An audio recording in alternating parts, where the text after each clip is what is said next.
Uncle భోజనానికి రండి అన్నట్టు ఆ గాడిదని కూడా మింగడానికి రమ్మని. ఈ పిల్ల తిట్లు విని 10 రోజుల్లో వాడు పారిపోకుండా చూడు. ఇదేమిటి ప్రసాదమా? కాదు, ఈ పూట మీ భోజనం. ఇంత కొంచెమా? నేను పాకే రోజుల్లో కూడా ఫుల్ మీల్స్ తినేవాడిని. అందుకే మీకు కొలెస్ట్రాల్ ఎక్కువైంది. దగ్గరుండి తక్కువ తినిపించమని డాక్టర్ గారు చెప్పారు కదండి. ఏ డాక్టర్? అలా తెలియనట్టు మాట్లాడితేనేమిటండి. పెళ్ళయ్యాక మనం మీ డాక్టర్ ఫ్రెండ్ ఇంటికి వెళ్ళినప్పుడు ఆయన ఏం చెప్పారు? మిమ్మల్ని డైటింగ్ చేయమని చెప్పారు కదా, వెంటనే మర్చిపోతారేమిటండి? ఇది డైటింగ్ లో లేదు, ఉపవాసంలో ఉంది. నిజమేనమ్మా, మరీ కొంచెం అన్నం తిని ఎలా ఉండగలడమ్మా? మీరు ఊరుకోండి. నా భర్త ఆరోగ్యం మంచి చెడ్డ అన్ని నేనే చూసుకోవాలి కదా. అది కాదు కళ్యాణి, అర్ధరాత్రి ఆకలేసి హరేమంటే ఎందుకు ఆకలేస్తుంది? ఫస్ట్ క్లాస్ విటమిన్స్ కలిపిన జ్యూస్ తయారు చేశాను. ఓ జ్యూస్ ఉందా? బతికించావు. వీళ్ళు తొందరగా పట్ట. విష్ణు, నీ ఆరోగ్యాన్ని ఇంతలా చూసుకునే భార్య దొరకటం నిజంగా నీ అదృష్టమే. మరి ఎవరు అనుకున్నావో, షీఈ్ మై డాటర్. ఆహా, అన్నం కొంచెం పెట్టినా కొంచెం జ్యూస్ తీసుకొచ్చావు. థ్యాంక్స్. తాగండి. 20 పచ్చి కోకలు కలిపిండి తయారు చేశాను. నాకొద్దు అంకుల్. నో విష్ణు, తాగు. It's as good as medicine. అందులో ఐరన్ కంటెంట్ ఉంది, తాగే. ఐరన్ ఉందా? అయితే నువ్వు తాగు. చూడండి డాడీ, తాగమని చెప్పండి. విష్ణు, కమాన్ కమాన్ కమాన్. నాకొద్దు అంకుల్. ఏం పర్వాలేదు, నాకొద్దు.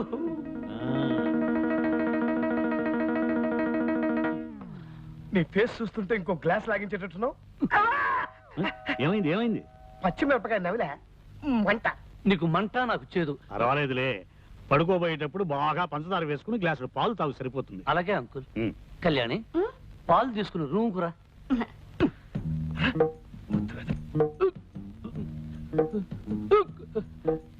ఏమే, నన్ను పస్తు నుంచి హింసించాలనుకుంటున్నావా?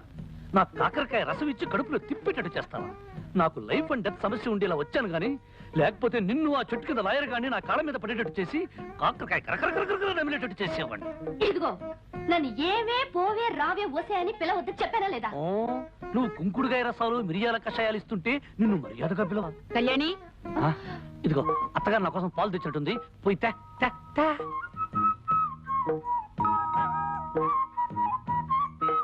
తొందరగా తీసుకురా. నాలుక గొంతు చేతుగా ఉంది, పంచదార ఎక్కువ వేసారో లేదో చూద్దాం. చూస్తా.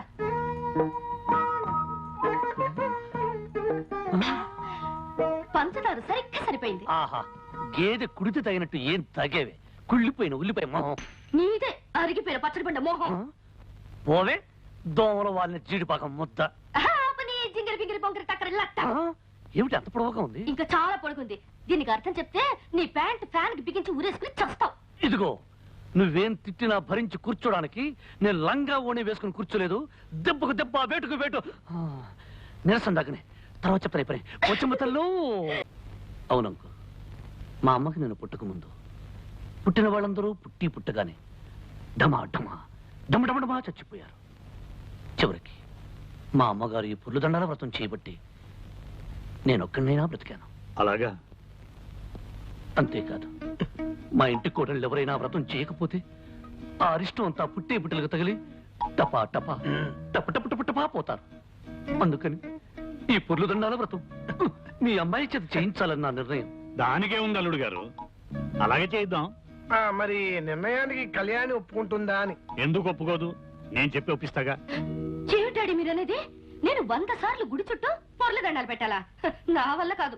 అలా అనకమ్మా, విష్ణు చాలా సెంటిమెంటల్ గా చెప్పాడు. నీకు పుట్టే పిల్లలు ప్రాణం లేకుండా పుడితే నేను భరించలేనమ్మా. నా మాట మీద గౌరవం ఉంచి ఇంకేం మాట్లాడకమ్మా. నేను చెప్పినట్టు చెయ్యి. Good girl. ఆనంద్, అమ్మాయితో అన్ని చెప్పాను, ఒప్పుకుంది. రేపొద్దుటే పొర్లు దండాలకు ఏర్పాటు. అలాగే బాబాయ్ గారు.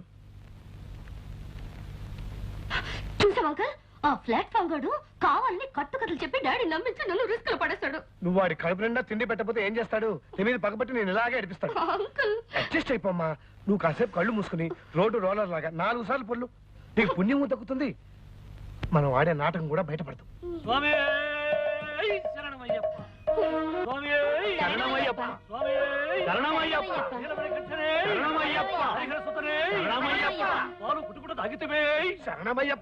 అల్లుడు గారు, పాలు తాగటం అంకుల్, ఆనాడు అయ్యప్ప స్వామి పులిపాలు తాగాడు కదా, అది. పస్తులు పెట్టితివే, ఇరుకున్న పెట్టితివే. శరణమయ్యప్ప. అందరూ ఇవన్నీ స్వామివారి స్తోత్రాలే. అవును బాబాయ్ గారు, మీరు అమెరికాలో ఉన్నారు కదా, ఈ స్తోత్రాల గురించి మీకు తెలియవు. స్వామి శరణమయ్యప్ప!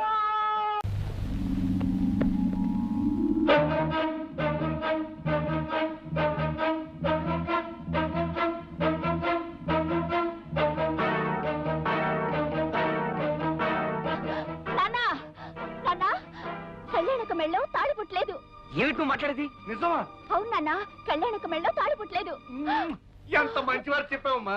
చాలు, ఈ పాయింట్ చాలు. వెంటనే పథకం రెడీ. ఈ విషయం అన్నయ్యకి చెప్పి ఆ విష్ణు గారు ఆట కట్టి. అన్నయ్య అన్నయ్య అన్నయ్య, ఒరే సోములు, అన్నయ్య ఎక్కడ? అయ్యగారు ఇంట్లో లేరు బాబు. అన్నయ్య అన్నయ్య అన్నయ్య ఎక్కడ? మరి కొండకెళ్ళడానికి గుండు కొట్టించని డబ్బులు ఇస్తారా?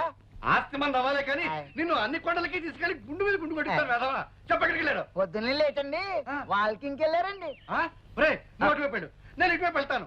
అన్నయ్య ఎక్కడ కనిపించినా సరే కళ్యాణి మెడలో తాలిపొట్టు లేదు, ఇదంతా దొంగ నాటకం అని చెప్పే. మరి నేనండి. నువ్వు అటువైపు వెళ్ళు. అన్నయ్య అన్నయ్య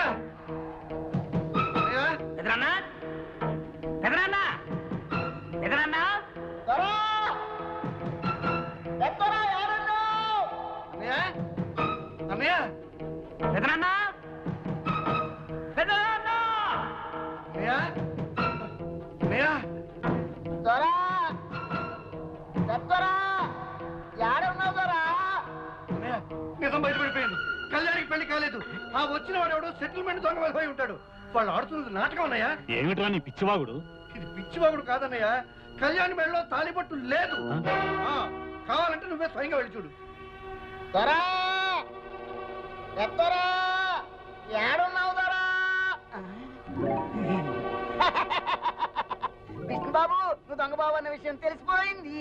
కళ్యాణమ్మ మెళ్ళలో తాళిబొట్టలేదన్న విషయం ఇంట్లో వాళ్ళందరికీ తెలిసిపోయింది. ఈ విషయం పెద్దయ్య గారికి చెప్పడానికి వెళ్తున్నాను. నువ్వు వెంటనే ఊరు వెళ్ళిపోవచ్చు. చెప్తా.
అంకుల్, కురుక్షేత్రం డ్రామాలో పడక సీన్లో శ్రీకృష్ణుడు ఎలా పడుకుంటాడు చూపించమంది. చూపిస్తున్నాను. ఎలా ఉంది పొజిషన్ అంకుల్? ఏమా కళ్యాణి, తాలిబుట్టలా నూనె తాడు గుచ్చి వేసుకున్నావేమిటి? బంగారం తాడు వేసుకోవచ్చుగా. సిటీలో గోల్డ్ చైన్ ఆర్డర్ ఇచ్చాం అంకుల్. 2-3 రోజుల్లో కలెక్ట్ చేసుకోవాలి కదా కళ్యాణి. అంకుల్, మీరేమిటి ఇలా వచ్చారు? ఏం లేదు ఏం లేదు, ఏదో ఒకసారి మీ ఇద్దరిని చూడాలనిపించింది, వచ్చాను. క్యారియన్ క్యారియన్.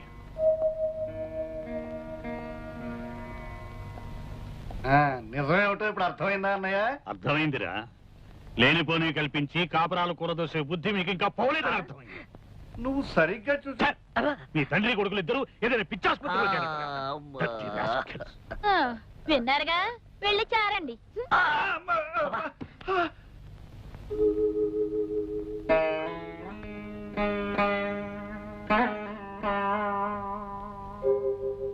మనం ఆడే నాటకం బయటపడకుండా ఉండటానికి, ఆ పెద్ద ఆయన్ని కాపాడుకోవడానికి నాకింతకంటే వేరే ఆలోచన రాలేదు. మీరు నాకిచ్చే కిరాయికి తగిన రుణం తీర్చుకోవడం నా కర్తవ్యం. మీ దగ్గర తీసుకుంటున్న డబ్బుకి ఏమాత్రమైనా న్యాయం చేయకపోతే నేను కిరాయి మనిషిని అవుతానే కానీ నిజమైన మనిషిని కాను.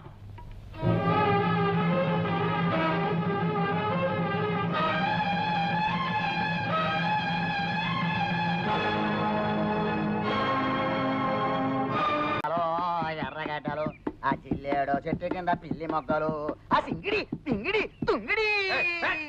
నాన్న కళ్యాణి మెడలో తాళి లేదని చెప్పడానికి నేను పెదనాన్న దగ్గరికి ఎంత స్పీడ్ గా పరిగెత్తానో తెలుసా? మనం స్పీడ్ గా పరిగెత్తాం సరేరా, కానీ మనకంటే స్పీడ్ గా విష్ణుగాడండి మన పథకంతో చెడగొట్టేశాడే. అసలు వాడికి ఎవరు ఆ చెప్పారు? కొండకి గుండెకి డబ్బులు ఇస్తే నేను చెబుతా. రేయ్, పాట ఆపు చెప్పు. చెప్పంటారా? చెప్పరా? చెప్పనా? ఆ. విష్ణుకి నేనే చెప్పా. ఏమని చెప్పారా బుజ్జి? కళ్యాణం మెళ్ళలో తాలిబొట్టలేదు, నీ నాటకం బయటపడిపోయింది, నువ్వు తొందరగా పెట్టి బేడా సర్దుకుని ప్రయాణం కట్టే అని చెప్పేశాను. ఇప్పుడైనా డబ్బులు ఇస్తారా? నీకు కొండ మీద కాదురా.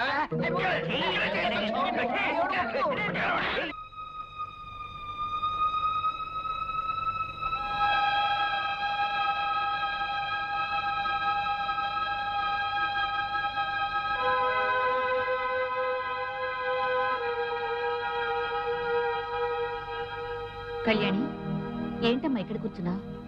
ఇవిగో పాలు.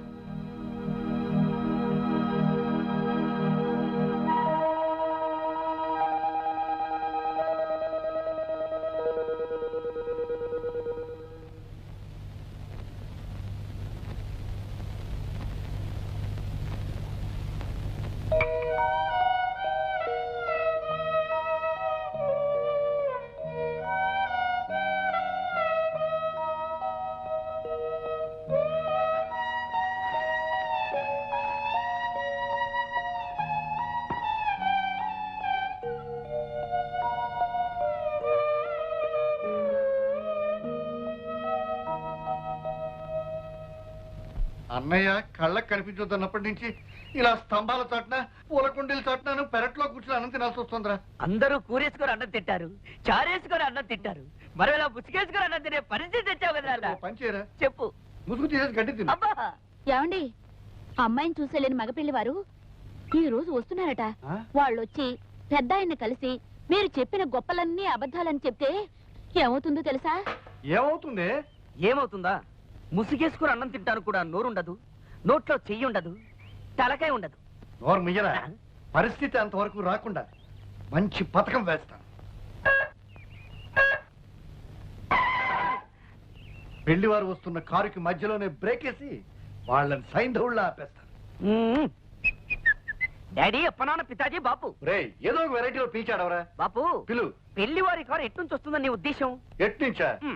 ఆ చెట్ల మధ్య నుంచి వస్తుందిరా. ఓహో, పెళ్లివారి కారు చెట్ల మధ్య నుంచి. కొత్త సన్యాసి కంకిపాడు నుంచి వచ్చాక ఇటు నుంచి వస్తుంది, పట్టణం నుంచి వచ్చాక ఇటు నుంచి వస్తుంది. పెళ్లివారు పట్టణం నుంచి వస్తారు కనుక ఇటు పక్క నుంచి. అరే, నువ్వు మాట్లాడినట్టు పెళ్లివారు కారు వెళ్ళిపోతుంది. ఆపని చెప్పు. పరిగెత్తు. గట్టిగా అరవరా. నాన్సెన్స్. ఏమిటిదంతా?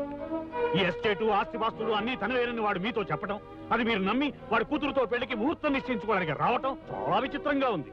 ఎరా, వీళ్ళకి అబద్ధాలు చెప్పి నా కళ్ళు గప్పి ఈ పెళ్లి చేద్దాం అనుకుంటున్నావా? అది కదన్నయ్య, నేను అలా చెప్పడంలో నా ఉద్దేశం. Don't talk. నా పరువు ప్రతిష్టలకి మచ్చ తెచ్చే ఏ విధవా ఇక్కడ ఉండటానికి నేను ఒప్పుకోను. వెంటనే నీ పెళ్ళాం బిడ్డలు తీసుకుని ఈ ఎస్టేట్ విడిచి వెళ్ళిపో. బావుగారు, మీరే అలా అంటే మేమేమైపోతాం? ఇది మీ కన్న కూతురు లాంటిదే. ఈ పెళ్లి ఆగిపోతే దీని బ్రతుకు అన్యాయం అయిపోతుంది. ఆ బుద్ధి నీ భర్తకు ఉండాలి. వెధవ పనులు చేస్తే ఏదో ఒక రోజున మీ బతుకులన్నీ బజార్లు పడతాయని అతనికి నువ్వు ఎప్పుడూ గడ్డి పెట్టి ఉండాల్సింది. అంకుల్, మీరేమీ అనుకోకపోతే ఒక్క మాట, వాళ్ళని ఇంట్లో నుంచి హఠాత్తుగా వెళ్ళిపోమంటే ఎక్కడికి వెళ్తారు? ఏట్లోకి. ఆవేశపడకండి అంకుల్, కాస్త ఆలోచించండి. మీరు తీసుకున్న నిర్ణయం మీద అమాయకురాలైన ఒక ఆడపిల్ల జీవితం ఆధారపడి ఉంది. వీళ్ళు అబద్ధం చెప్పడం తప్పే కావచ్చు, అందుకు శిక్ష అమ్మాయికి పడకూడదు. అయినా కళ్యాణికి నాకు ఇంత ఆస్తి నువ్వు చెప్పండి. ఈ ఆస్తిలో వాళ్ళకు కొంత వాటా ఇచ్చి ఈ పెళ్లి జరిపించడానికి ఒప్పుకోండి అంకుల్. అంకుల్, విష్ణు చెప్పేది కూడా నిజమే. ఎంత కాదనుకున్నా వాళ్ళు మీకు పరాయి వాళ్ళు కాదుగా. అంకుల్, ప్రతి ఒక్కరికి సహాయం చేసే పెద్ద మనసున్న మీరు నా మాట కాదనకండి. అందరి చేత దేవుళ్ళలా చూడబడే మీరు వాళ్ళని క్షమించి ఉపకారం చేయండి. విష్ణు, పట్టుదలొస్తే నేనెవరి మాట వినే మనిషిని కాను. కానీ నీ మంచితనంతో నువ్వు నన్ను ఆకట్టుకున్నావు. నీ మాట కాదనలేదు. అలాగే లక్ష్మి పెళ్లి జరిపిద్దాం. ప్రామిస్?